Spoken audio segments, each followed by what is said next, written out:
بسم اللہ الرحمن الرحیم۔ السلام علیکم۔ 12 رمضان 2 ہجری کو رسول اکرم صلی اللہ علیہ وآلہ وسلم اپنے مختصر سے لشکر کو لے کر شہر سے باہر نکلے۔ تھوڑی دور چل کر آپ نے اپنی چھوٹی سی فوج کا جائزہ لیا تو اس میں کچھ کم عمر لڑکی بھی شامل تھے جو واپس کر دیے گئے۔ عمر بن ابی وقاص بھی کم سن تھے۔ جب ان سے واپس جانے کے لیے کہا گیا تو رو پڑے اور پنجوں کے بل کڑے ہو گئے تاکہ بلند قامت بنوں۔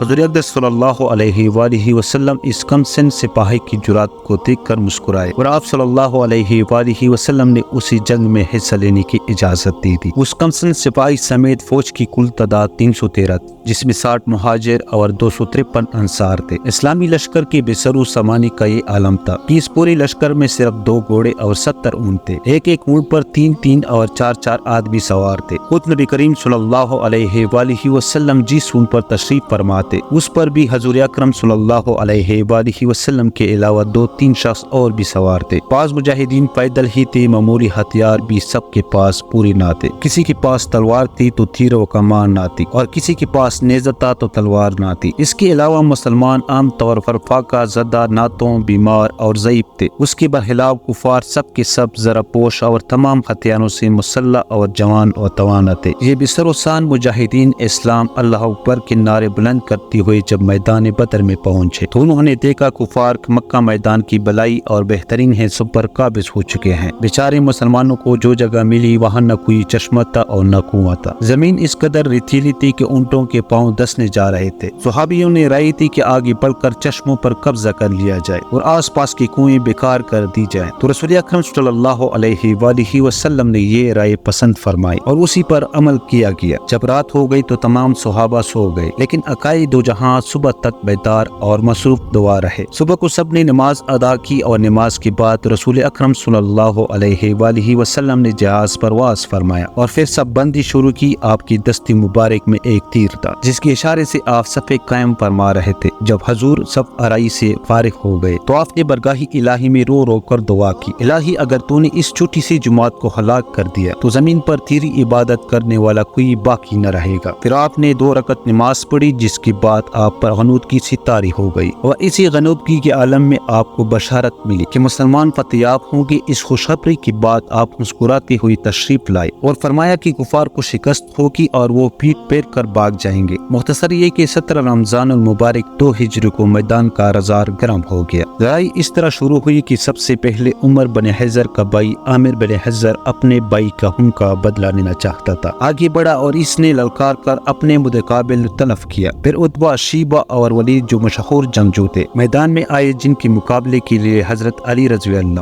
حضرت حمزہ رضی اللہ اور حضرت عبیدہ رضی اللہ تعالی عنہ آگے بڑھے۔ اس انفرادی مقابلہ میں عتبہ اور ولید تو حضرت حمزہ رضی اللہ تعالی اور حضرت علی رضی اللہ تعالی عنہ کے ہاتھ سے مارے گئے، لیکن شیبہ نے عبیدہ رضی اللہ تعالی عنہ کو زخمی کر دیا۔ عبیدہ رضی اللہ تعالی عنہ گر پڑے، فوراً حضرت علی رضی اللہ تعالی عنہ آگے بڑھے اور آپ نے شیبہ کا کام تمام کر دیا اور عبیدہ رضی اللہ تعالی کو جو بہت بری طرح زخمی ہو گئے تھے کندھے پر اٹھا کر رسول اکرم صلی اللہ علیہ وآلہ وسلم کی خدمت میں لے آئے۔ عبیدہ رضی اللہ تعالی عنہ نے حضور اقدس صلی اللہ علیہ وآلہ وسلم سے پوچھا کہ میں دولت شہادت سے محروم رہا، تو حضور اقدس صلی اللہ علیہ وآلہ وسلم نے فرمایا تم نے شہادت پائی۔ یہ سنتی ہی عبیدہ رضی اللہ تعالی عنہ نے اللہ اکبر کا نعرہ لگایا اور دائی اجل کو لبیک کہا۔ انفرادی جنگ کے بعد اجتماعی جنگ چڑھ گئی، دونوں طرف سے صفیں ٹوٹ پڑی اور بری طرح خونریزی ہونے لگی۔ تو انصاری نوجوان معوذ رضی اللہ تعالی عنہ اور افرار رضی اللہ تعالی عنہ ابو جہل کی طاق میں تھے، انہوں نے نظر پڑتی ہی ابو جہل کا کام تمام کر دیا۔ ابو جہل کا لڑکا معوذ پر جپٹ پڑا اور تلوار کا ایک ایسا وار کیا کہ ان کا ہاتھ شانہ سے کٹ کر الگ ہو گیا، صرف تسمہ لگا رہ گیا، مگر معوذ بھی پھر لڑتے رہے لیکن کٹا ہوا ہاتھ الگ کر دیا۔ ابو جہل اور عتبہ کے قتل ہوتی ہی کفار مکہ کے لشکر میں بدولی پھیل گئی اور ان کو شکست ہو گئی۔ اس جنگ میں کفار کے تقریباً تمام بڑے سردار مارے گئے اور کفار کے 70 آدمی گرفتار ہو گئے۔ مسلمانوں میں صرف 14 شخصوں نے شہادت پائی، جن میں سے 6 مہاجر اور 8 انصار تھے۔ غرض یہ کہ اسلام کی سب سے پہلی جنگ مسلمانوں کی شاندار فتح پر ختم ہوئی اور کفار کو کثرت اعداد کے باوجود بری طرح شکست کا منہ دیکھنا پڑا۔ اس لڑائی کے دوران میں رسول مقبول صلی اللہ علیہ وآلہ وسلم کی حالت یہ تھی کہ کبھی تو آپ برگاہ الہی میں سر وجود دکھائی دیتے تھے اور فتح کے لیے ولیحانہ انداز میں دعائیں فرماتے اور کبھی لشکر لشکر اسلام میں آ کر مجاہدین کی ہمتیں بڑھاتے تھے۔ رسول مقبول صلی اللہ علیہ وآلہ وسلم اسلام اور مسلمانوں کی تحفظ کے لیے کس قدر مضطرب اور بے چین تھے، اس کا اندازہ اس سے لگایا جا سکتا ہے کہ جب آپ کفار کے خلاف جہاد کرنے کے لیے مدینے سے روانہ ہوئے تھے تو اس وقت آپ کی صاحبزادی رقیہ زوج حضرت عثمان غنی رضی اللہ تعالی عنہ لبے دم تھی، لیکن آپ نے لخت جگر کی پرواہ کی بغیر راہ خدا میں جہاد کے لیے نکل پڑے۔ چنانچہ جنگ بدر کی فتح کی دوسرے روز 18 رمضان المبارک کو، جبکہ رسول اکرم صلی اللہ علیہ وآلہ وسلم میدان جنگ بھی ہی تھے، حضرت رقیہ اس جہاں فانی سے رحلت فرما گئی۔ جنگ بدر سے فارغ ہونے کے بعد رسول مقبول صلی اللہ علیہ وآلہ وسلم نے تمام مال غنیمت بحساب مساوی مجاہدین میں تقسیم کر دیا۔ اسیران جنگ میں عتبہ بن ابی اور نصر بن حارث جو رسول اکرم صلی اللہ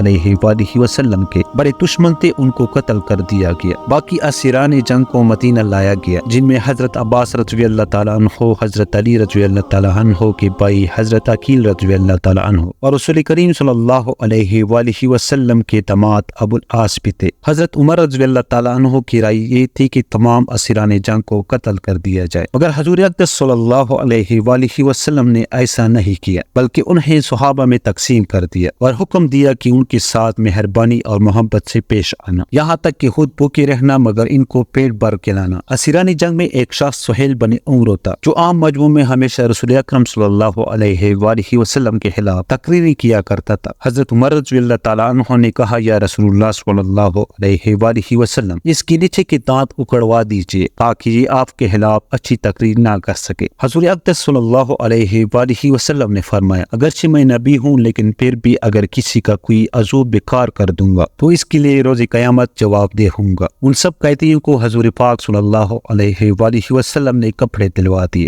رسول اکرم صلی اللہ علیہ وآلہ وسلم نے چونکہ صحابہ رضی اللہ تعالیٰ عنہ کو ہدایت کر دی تھی کہ اسیران جنگ کے ساتھ اچھا سلوک کریں، اس لیے صحابہ کرام رضی اللہ تعالیٰ عنہ ان کی خوب خاطر و مدارت کرتے تھے۔ قیدیوں میں ایک شخص عزیز بن عمر تھا جو لشکر کفار کا علم بردار تھا۔ عزیز کا بیان ہے کہ مجھے گرفتار کر کے مدینہ کی طرف لاتی ہوئی انصاری راستہ میں جب کھانا کھاتے تو میرا خیال اس قدر رکھتے کہ ان کے پاس جو کھانا ہوتا تھا وہ مجھے دے دیتے، مگر خود بھوکے رہتے تھے یا کھجوریں کھا کر گزارا کر لیتے تھے۔ میں شرما کر روٹی ان میں سے کسی کو دیتا تو وہ پھر مجھ ہی کو واپس کر دیتا تھا۔ رسول مقبول صلی اللہ علیہ وآلہ وسلم کی ہدایت کے مطابق صحابہ رضی اللہ تعالیٰ عنہ نے اہل جنگ کے ساتھ ایسا عمدہ سلوک کیا کہ اس کی مثال سے قبل کی تاریخ مفسود ہے۔ اسیران جنگ کے عزیزوں نے جب فدیہ دے کر قیدیوں کو واپس لینا چاہا تو مسلمانوں نے خوشی خوشی کے ساتھ ان کو واپس کر دیا۔ کیا دنیا کی تاریخ میں سے کوئی ایک واقعہ بھی ایسا پیش کیا جا سکتا ہے کہ کسی قوم نے اپنے دشمنوں کے ساتھ ایسا شریفانہ سلوک کیا ہو؟ بعض اسیران جنگ ایسی بھی تھے جن کا کوئی عزیز یا رشتہ دار فدیہ دینے کے لیے تیار نہ ہوا تو رسول اکرم صلی اللہ علیہ وآلہ وسلم کے حکم سے انہیں فدیہ لینے بغیر ہی آزاد کر دیا گیا۔ جو قیدی لکھنا پڑھنا جانتے تھے مگر زر فدیہ ادا نہیں کر سکتے تھے، ان سے کہا گیا کہ مدینہ کے 10 بچیوں کو لکھنا پڑھنا سکھا دو اور آزاد ہو جاؤ۔ مسلمانوں کے اسیران جنگ کے لیے اس شریفانہ سلوک کا یہ نتیجہ نکلا کہ کچھ اسیران جنگ نے تو اسی وقت اسلام قبول کر لیا اور کچھ بعد میں اسلام کے حلقہ بگوش ہو گئے۔ ناظرین، اس امید کے ساتھ